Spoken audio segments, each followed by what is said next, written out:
Oh, that dude already made a video about this? I'm in Japan. My time zone is totally off. I apologize. I can't make videos while I'm actually working, unlike other people that make military videos on this platform. Stay tuned to find out my own thoughts, my own opinions on my video that I make about this. What is up, guys? You're tuning in to Nikki MGTV for another video. As always, you can hit me up on Instagram, Snapchat, Twitter, or down in the comments below if you have questions. Make sure you hit the notification bell, subscribe, like, all that fun stuff that I have to remind you guys because it's called call to action. You guys are supposed to do something when I call you to do that. So if you haven't done it, do it. That's it. So TikTok is breeding grounds for some of the most, high quality personnel of any social media following that could ever be seen on the entire internet. If you guys don't know, I'll show you a little example of this right here. One of two things or both.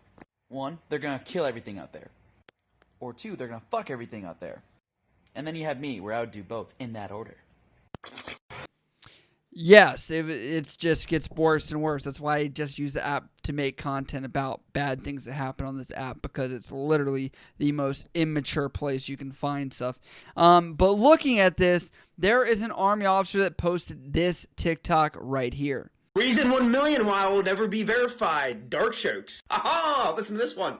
What's a Jewish person's favorite Pokemon character? Haha! Ash. And if you get offended, get the f*** out because it's a joke. Don't be a pussy. Whoa, everyone's going crazy about it. I get it. Yes, it is a joke about, I'm not going to say the H word because I don't want to bring this video down and be like, whoa, he's talking about some serious stuff over here. This has already been talked about by his leadership, and a quote say that this is completely inconsistent with our values. And there has also been some informal sources that said he has been relieved of all leadership duties. He is a second lieutenant, which is a 01, the first rank as an officer that you can ever be. And so he is actually very popular for his videos on TikTok. He had a couple million followers over there and has a couple 100,000 on Instagram, which looks like he's not very active. And he was still posting even after the hate was being spread around and this was going around, and actually posted later on saying this. Positive effects of laughter was posted on his Instagram story. So it looks like he was very aware until how serious it went to actually get to his job. And this actually brought the Sergeant Major Grinston, the Army's top enlisted person, to say, this is completely unacceptable on social media or not. His jokes are period. It is one of those things that, I play in this realm. I am in the military. I make content on social media, and there are some decisions I've made that are wise and some that are not. As you guys may or may not know, as someone on the backside of the content creation, you see the people that get views and clicks. Next time you look at any single thumbnail that you click on because you want to watch military content, it's typically going to be somebody in uniform. At one point, I had to make the decision, do I want to be cringy and make everything I do in uniform? Not really. And I also didn't want to have to, walk that line of what I want to say and not say as much. There is a social media handbook that you can check out as you're posting stuff. This does not fall within that by any means. And also for the Navy specifically on our stuff, I do have to annotate, I don't represent the DOD or DON, Department of Navy or Department of Defense, which on TikTok, I doubt this guy is making those types of comments on every single post or ensuring that he is, trying to get his point across that he does not affiliate with the military with what he posts online. I actually find this kind of sad that, in order to get clicks and views, people have to be in uniform. It's also kind of why I've strayed away from actually making content where I'm in the thumbnail, because I'm not in uniform and it takes away from that. So I just start making content and thumbnails that match exactly what it is. And so my face, even though it does provide a level of ability to know that, hey, that's Nikki that's made that video, it gives more real estate to have other components that are more relevant to that video in there. So that's why I've swayed away from that, or you may have noticed I have different thumbnails than I previously did. What kind of punishment is he in for? I'm going to see lawyer this. That's what we call it in the Navy side. I don't know what the Army calls it. Definitely some kind of letter of reprimand of some kind. Army officer punishment is not going to be exactly the same. I'm just saying that the consistencies are not there. I don't know the background story of how he ended up becoming an officer in the Army. Overall, I do say that if he did get some kind of, education or something, he may still have to be required to pay that back, or as far as time-wise is what I'm saying, obligated service.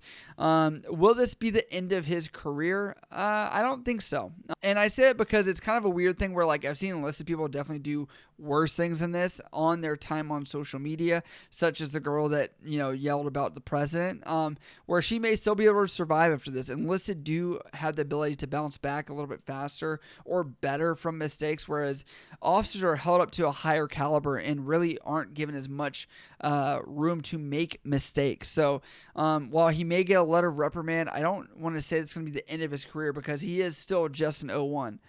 I'm not saying that being disrespectful, by the way, because I know somebody was like, listen, Nikki, he outranks you. And you guys just see numbers on a chart and show where enlisted people and officers meet. I get it. I understand. But I'm saying he is still at the very beginning of his career where he might be able to bounce back from this. Now, let's also look at the average person that is a college graduate, 22, 23. He's brand new to the military. I'm not defending the remarks that he's made, but I'm also saying you can tell he's still a kid. Like, I've been on the platform for a long time to kind of be able to, make more critical decisions of what I post and don't post. I don't think I would have the same level of level-headedness and responsibility that I do now, and understanding as maybe someone in his position is 23 years old, maybe 24, 20, he's 25 or less. I can tell you that most likely. They don't really talk about that, but I want to say is that you have to realize they're people. Yes, he's an officer. I get that. But people are people. They're going to make mistakes. And I think this is probably going to be the one of many that, a lot of people are going to make. And I'll say a lot of senior leadership that are probably watching this, or retired people that were senior leadership, are going to say, man, I literally did a lot of dumb stuff in the military. The difference is the kids today record it. And now that's what gets posted, and that's how people find out. Back in, years and years ago, when not everyone carried around a video camera or a camera in general, that you were able to do stuff, and it was all hearsay story. There was no proof of it. There are dark humor jokes that I've definitely heard that are worse than this in the military. And I don't want to say it as like I've been a bystander. Maybe there's been times I could have intervened looking back, because jokes don't age, maybe in the time, the context, I don't want to say that this is the worst joke that you could ever hear in the military. Obviously, we do have rules and regulations, and there are people of all different backgrounds, all different religions, all different races, all different everything that you're going to have to work with. And so if he were to work with a Jewish person, which I've personally worked with several Jewish people, they may find this offensive. And I know some people are going to say, it's 2020, cancel everything. But I'm like, he was also being very obvious about this, where if you think about the TikTok audience in general, it is a very, I will say, an immature audience. It's not geared towards people that are like 18 plus, really. We're seeing some maturity on the app, but it's definitely not at the level of, where Instagram is at, where your grandparents or parents are on there as much as a lot of other people, especially since Facebook has bought it. So I would love to know what you guys think about this. This is more a passive view at it. I don't really feel indifferent. I just want to say what we're probably going to see from this. I don't think we're going to get any more stories of this guy, being kicked out or anything like that for this. I don't see that being a punishment that would fit this type of issue, but definitely we will see some kind of counseling, definitely. Or actually we won't, as officers do, a lot of stuff does get handled more so behind closed doors, because these are leadership positions. So I'd love to know what you guys think. You can always hit me up on Instagram, Snapchat, Twitter, or down in the comments below. I love you guys. I'll see you next time.